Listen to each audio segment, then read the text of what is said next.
میرے رسول کریم صلی اللہ تعالی علیہ وآلہ وسلم نے فرمایا اگر تم زکوٰۃ دے دو گے تو اپنے مال کو محفوظ کر لو گے، تم اپنے مال کو محفوظ کر لو، اور اس طرح محفوظ کر لو گے جس طرح مضبوط قلعوں کے اندر کوئی چیز محفوظ ہوتی ہے۔ زکوٰۃ دے دو گے تو تمہارا مال محفوظ ہو جائے گا، بچ جائے گا، پھر سال گزرنے پر زکوٰۃ دینی ہے۔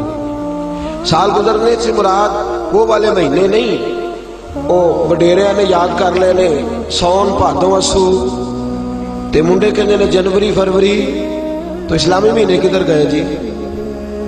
تو زکوٰۃ جو ہے وہ چاند کے مہینوں کے حساب سے فرض ہے، یاد رکھیں۔ اعلیٰ حضرت فاضل بریلوی رحمۃ اللہ تعالیٰ نے فتاویٰ رضویہ شریف میں فرمایا ہے کہ چونکہ یہی مہینے حج کے ہیں، حج کس حساب سے ہوتا ہے؟ چاند کے حساب سے۔ کس حساب سے بولیے گا جی؟ رمضان کس حساب سے آتا ہے؟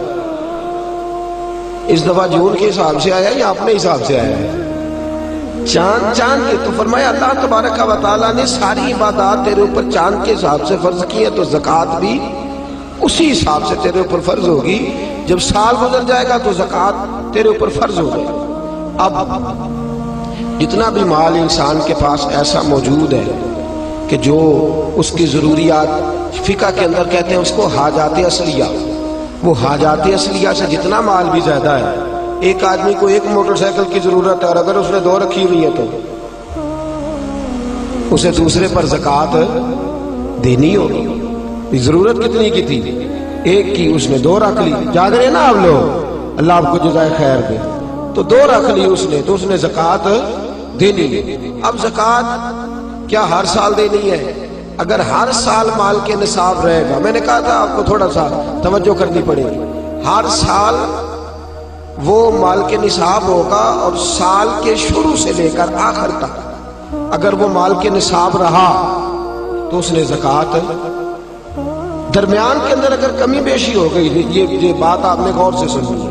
میرے پاس صدر الشریعہ مولانا امجد علی اعظمی رحمۃ اللہ علیہ خلیفہ اعلیٰ حضرت کتاب میں ساتھ رکھے ہوئے ہیں، ساتھ جو ہمارے ہاں انسائکلوپیڈیا ہے فقہ کا، میں بڑی باریک کر کے اور آسان کر کے مسائل فقہ آپ کی خدمت میں عرض کرنے کی کوشش کر رہا ہوں، سمجھیے گا بات۔ ایک شخص کے پاس پیسے موجود تھے، 10 لاکھ روپیہ پڑا تھا اس کے اکاؤنٹ میں۔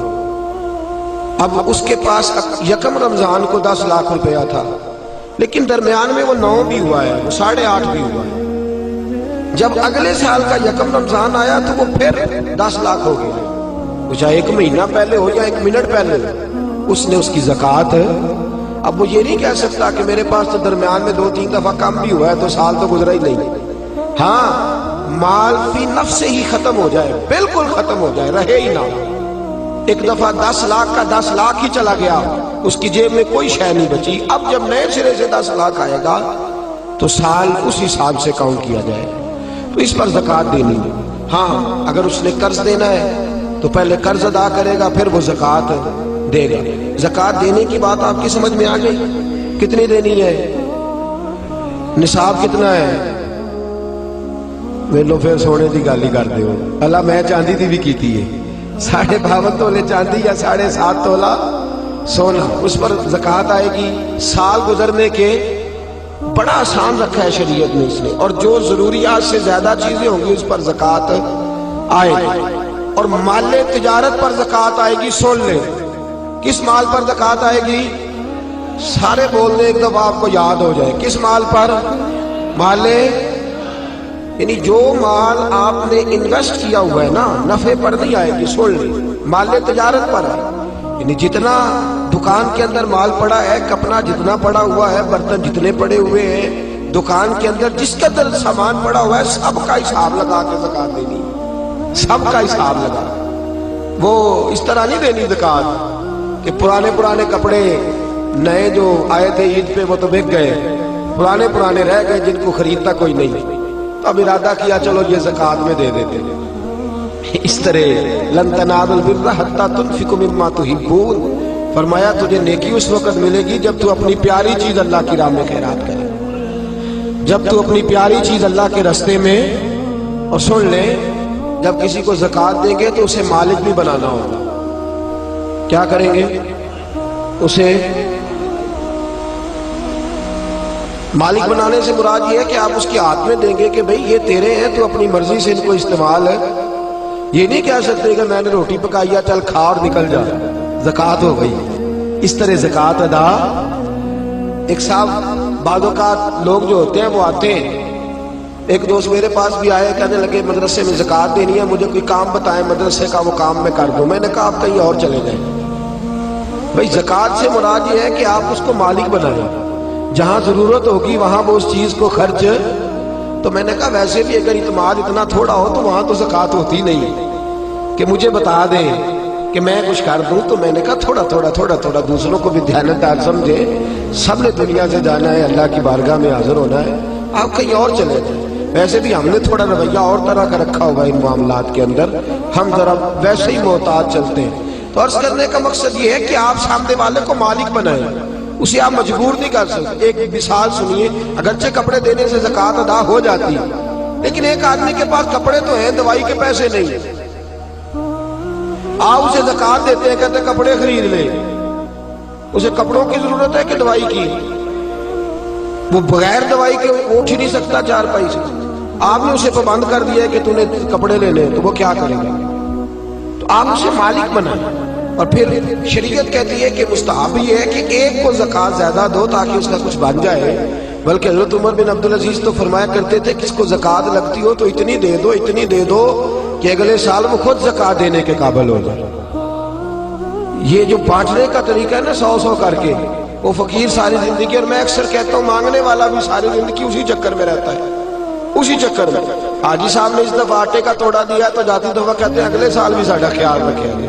او خدا کے بندے، اگلے سال بھی تیرا یہی پروگرام ہے مانگنے کا ہی، تو یہ دعا کیوں نہیں کرتا کہ یا اللہ اگلے سال مجھے دینے کی توفیق عطا فرما، مجھے ہمت دے اگلے سال میں دینے لگ جاؤں. تو زکوٰۃ آپ سامنے والے کو مالک بنائیں اور ضروریات سے زیادہ حساب لگائیں. ہر شے سن لے، جو بچی کے لیے آپ نے جہیز بنا کے رکھا ہوا ہے اس پر بھی زکوٰۃ آئے گی، آپ نے اس پر بھی زکوٰۃ دینی ہے. آپ نے اپنے مکان کے لیے پیسے رکھے ہوئے ہیں کہ میں نے مکان خریدنا ہے، خرید لیں گے تو زکوٰۃ نہیں آئے گی، اور جب تک خریدتے نہیں اس وقت تک زکوٰۃ آئے گی. اللہ تبارک و تعالیٰ نے جو قاعدہ ہمارے لیے بیان فرمایا، ہمیں اس قاعدے کو ہمیشہ یاد اور باریک حساب کریں. زکوٰۃ کا باریک حساب کریں، ایک آنا بھی پیچھے نہیں بچنا چاہیے. زیادہ سے زیادہ دیں، زیادہ سے زیادہ دیں. ہم لیتے وقت حساب باریک کرتے ہیں اور دیتے وقت کون سا کرتے ہیں بھلا؟ موٹا. جی وہ کیا ہوتا ہے جی؟ وہ موٹا تو چاہیے تھا نا، ذرا موٹا ہوتا ہو، لیکن وہ ہم کام نہیں کرتے. باریک حساب کریں. فرض جو ہوتا ہے نا، فرض دیکھیں، ایک شخص کہتا ہے میں موٹا کر کے عشاء کی نماز پڑھ رہا ہوں، کتنی رکعتیں پڑھی ہیں؟ کہ مجھے یاد ہی نہیں. تو نماز ہو گئی اس کی. اسے پتا ہونا چاہیے میری انویسٹمنٹ کتنی ہے، میرے ضروریات کتنی ہیں، اور میں نے کتنے پیسے میں بچاتا ہوں، مجھے ان پر زکوٰۃ دینی. زکوٰۃ دینی کس کو ہے یہ سن لیں. یہ قرآن مجید نے 10 لوگ بیان کیے ہیں، لیکن ان میں سے کچھ ایسے ہیں جن کو اب زکوٰۃ نہیں دی جا سکتی، زکوٰۃ دی نہیں جا سکتی. مثلا ایک قرآن مجید نے مؤلفۃ القلوب بیان کی ہے. جو لوگ نئے کلمہ پڑھتے ہیں ان کی تالیف قلب کے لیے ان کو ان کے گھر والے خاندان والے نکال دیتے تھے، ان کو بھی زکوٰۃ دی جا سکتی تھی تاکہ وہ اپنے پیروں پر کھڑے ہوئے. ایک زکوٰۃ دی جاتی تھی رقاب کو قرآن کہتا ہے، یعنی غلام آزاد کرانے کے لیے. وہ بھی معاملہ اب ختم ہو گیا. اب زکوٰۃ کس کو دیں گے؟ ایک زکوٰۃ لگے گی مسکین کو، فقیر کو اور مسکین کو. فقیر اس کو کہتے ہیں جس کے پاس ضروریات کی چیزیں موجود نہ ہوں. کون سی چیزیں جی؟ یعنی وہ اپنی ضروریات بھی بیچارہ خود پوری نہیں کر سکتا، وہ اپنی دوائی نہیں لے سکتا، وہ اس کی آمدن اتنی تھوڑی ہے کہ وہ جو اس کی تنخواہ ہے ماہانہ اس سے وہ اپنی گزر اوقات نہیں کر سکتا. تو اس کو کیا کہتے ہیں؟ فقیر. اس کو زکوٰۃ لگتی ہے. مسکین اس کو کہتے ہیں جو اتنا غریب ہو کہ صبح کی روٹی ہو اور شام کی روٹی بھی اس کے پاس موجود نہ ہو، اس کو بھی زکوٰۃ لگتی ہے. پھر اس کے بعد جو عاملین زکوٰۃ ہوتے ہیں، یعنی جن کی ڈیوٹی ہوتی ہے زکوٰۃ اکٹھی کرنے کی، ان کو بھی زکوٰۃ میں سے تنخواہ دینا جائز ہے. جو عاملین مقرر کیے جاتے تھے نا، اب تو اتنی زکوٰۃ اللہ خیر کرے ہوتی کافی زیادہ ہے، میرا خیال ہے دیتے نہیں لوگ ساری، تو زکوٰۃ کٹھی کرنا اس کا پھر